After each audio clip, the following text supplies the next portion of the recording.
Local support for News 6 has been provided by the Northwest Ohio Educational Technology Foundation, Bowling Green State University, and the members of WBGU-TV.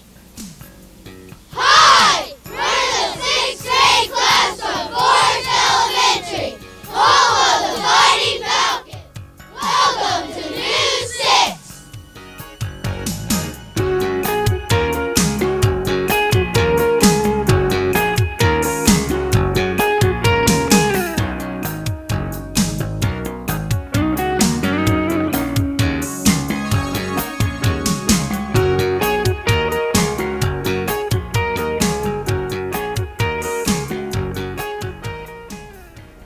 Hi, I'm Jennifer Phillips from Forest Elementary. Welcome to News 6 with today's first story. Here's Joby Poppenfuss.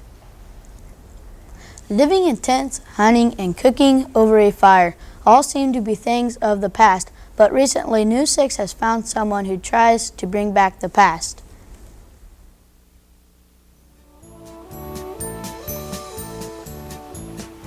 History seems to be repeating itself with John McEntee. How did you start your reenactments?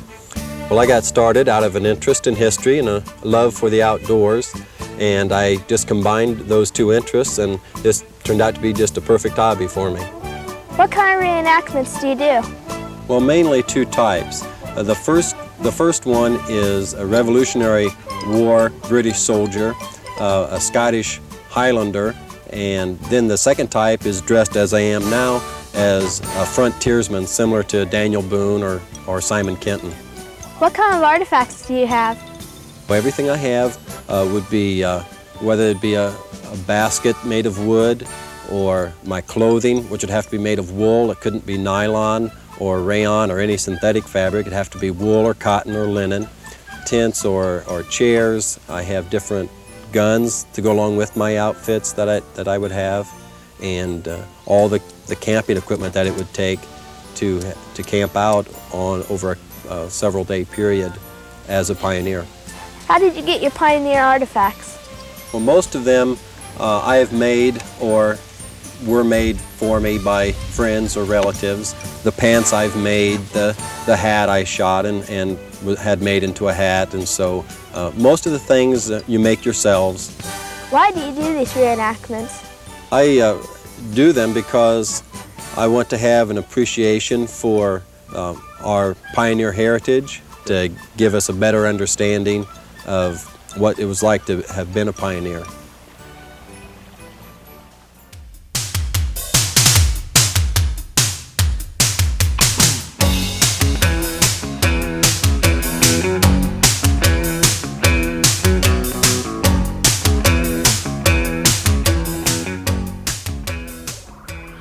Today's News 6 is produced by the 6th grade class of Forest Elementary School in Forest. Forest is located about 20 miles southeast of Findlay. It was founded in 1854 and has a population of about 2,000. Forest Elementary has a most unusual class, a class that lets the 5th graders dress up like Indians. Andy Mallory takes a closer look.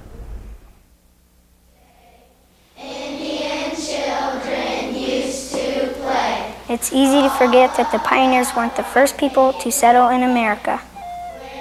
Mrs. Passett, when did you start the class? I started the Indian unit back in 1983. I had started it when I was in college, so I decided to use it in my classroom, but just add a little bit extra to it. What do the students learn in your class? The students learn about the 5 geographical areas of Indians. We learn about the different types of food that they eat. We learn about what types of houses that they live in, and maybe if they are hunters, farmers, fishermen, or things like that. What types of Indian displays do you have this year? This year we have 4 chickees, which belong to the northeastern group of the United States. We have a wigwam. We also have some long houses. For the Northwest Indians, we have plank houses and totem poles. For the Southwest Indians, we have 3 pueblos and we have a hogan. We have a brush wickiup from the California Intermountains. From the Plains Indians, we have a teepee. And we also have the Indian Mill, which is new this year, which belongs to the Wyandot tribe, and it's still standing in Upper Sandusky today. Why did you start the Indian class? I started to teach the kids about Indians because in the beginning of our social studies book, we start right out with the settling of the United States. And it started with Indians, so therefore I decided, let's learn more about the Indians than what's in our textbook. Where you go, I go. Where you live, I live. This week's Kids View question finds out what Forest 6th graders are doing to clean up the environment to save the earth. Hi, I'm Blake Cavaney, here today with the Kids View question. What do you do to help save the environment? I help the environment by picking up trash and litter that other people have thrown on the ground. I help the environment because I don't use spray cans. I help the environment by riding my bike instead of my mom's car.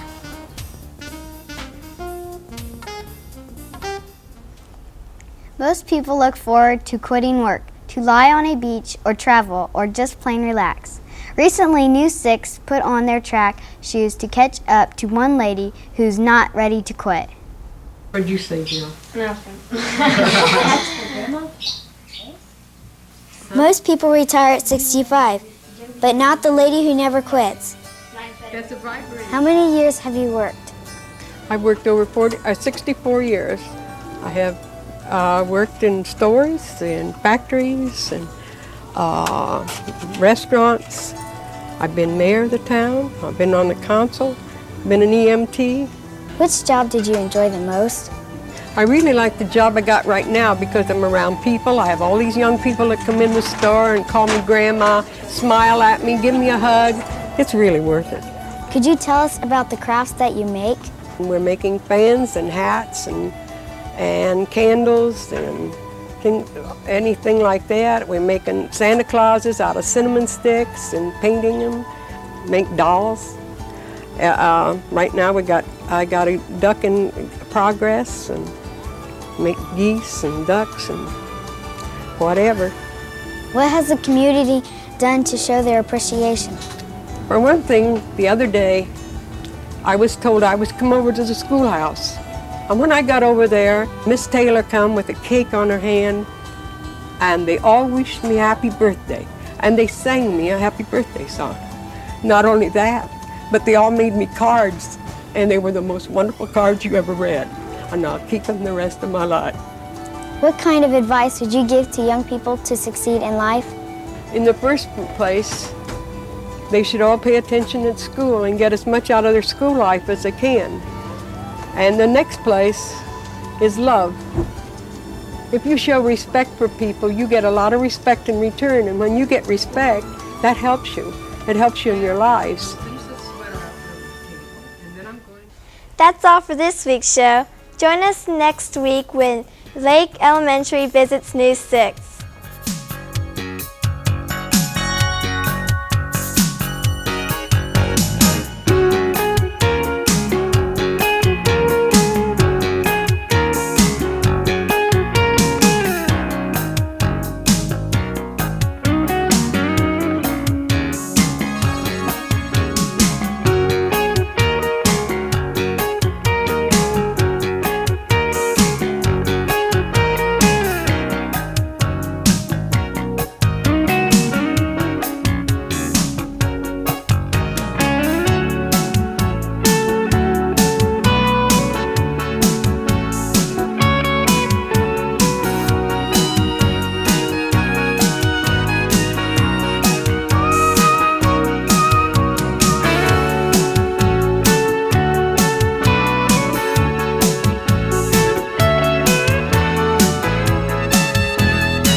Local support for News 6 has been provided by the Northwest Ohio Educational Technology Foundation, Bowling Green State University, and the members of WBGU-TV.